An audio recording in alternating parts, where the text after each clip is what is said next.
आज दादा आज 14 दिवस झाले एकीकडे सरकार सांगते आम्ही आदिवासीच्या हिताचे निर्णय घेतोय, परंतु आज आमची पोरं 14 दिवस झाले उपोषी आहेत. तरी आमच्या ज्या शैक्षणिक आणि शिक्षणाच्या संबंधित संविधानिक मागण्या आहेत त्याकडे दुर्लक्ष करतो.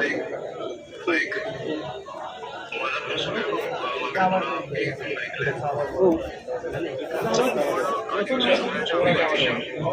धन्यवाद.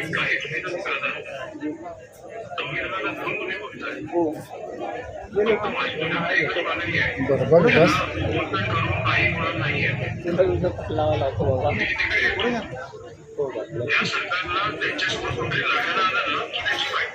बरोबर चालेल. आता तुम्ही सोनम वांगचुकसरांचं उदाहरण घ्या. 20 दिवस ते उपोषणाला बसलेले, 21व्या दिवशी त्यांनी घेऊन गेले. बरोबर दादा. पण जेव्हा देश नाट्याला उतरला तेव्हा त्या केंद्राला पण आशा वाढलं ना. मी तुमच्या सगळ्या वसतिगृहांची आता परिस्थिती बघितली आहे. पण सगळ्यात वाईट मला वाटलं की एक मुलगी तिच्या भावासाठी रडते. मी तो व्हिडिओ बघितला, मला खूप वाईट वाटलं की एक मुलगी आपल्या भावासाठी रडते.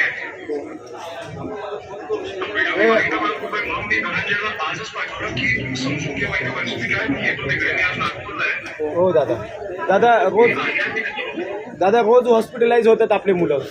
आणि मोठी बोलतोय की हे विषय सोडून हॉस्पिटलाइज होऊन सरकारला अजिबात फरक पडत नाही. हो दादा. आपल्याला आपली ताकद असताना आपण जमणार आहे. दादा नक्कीच उद्या येणार आहे. गृहमंत्री भेटू आहे त्यांच्याकडनं तुमचं काम करून घेऊ. हो दादा. त्याला विचारा जे आपले वस्ती आहेत ना दादा ते पण मध्यवर्ती ठिकाणी पाहिजेत आपल्याला. खूप 2 तास दादा इथून बसने जावं लागतं. आतमध्ये सिटीमध्ये कॉलेज असतात. हो मध्यवर्ती ठिकाणी पाहिजे दादा वस्तीगृह कॉलेज. हो 2 तास लागतात दादा बसने. हो हो. आणि गव्हर्नमेंट असं म्हणतंय की आमच्याकडे जागाच नाहीये, सिटीमध्ये जागाच नाहीये, सिटीमध्ये जागाच नाहीये. बरोबर. हो दादा बरोबर.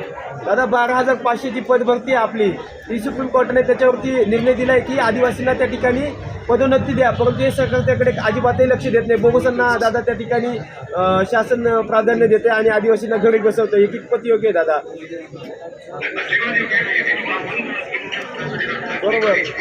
सुप्रीम कोर्टाने याच्यावरती कधीच निर्णय दिला यावर आता 2017ला दिलाय दादा. अजून सुद्धा आपली पदोन्नती झाली नाही, पदभरती झाली नाही.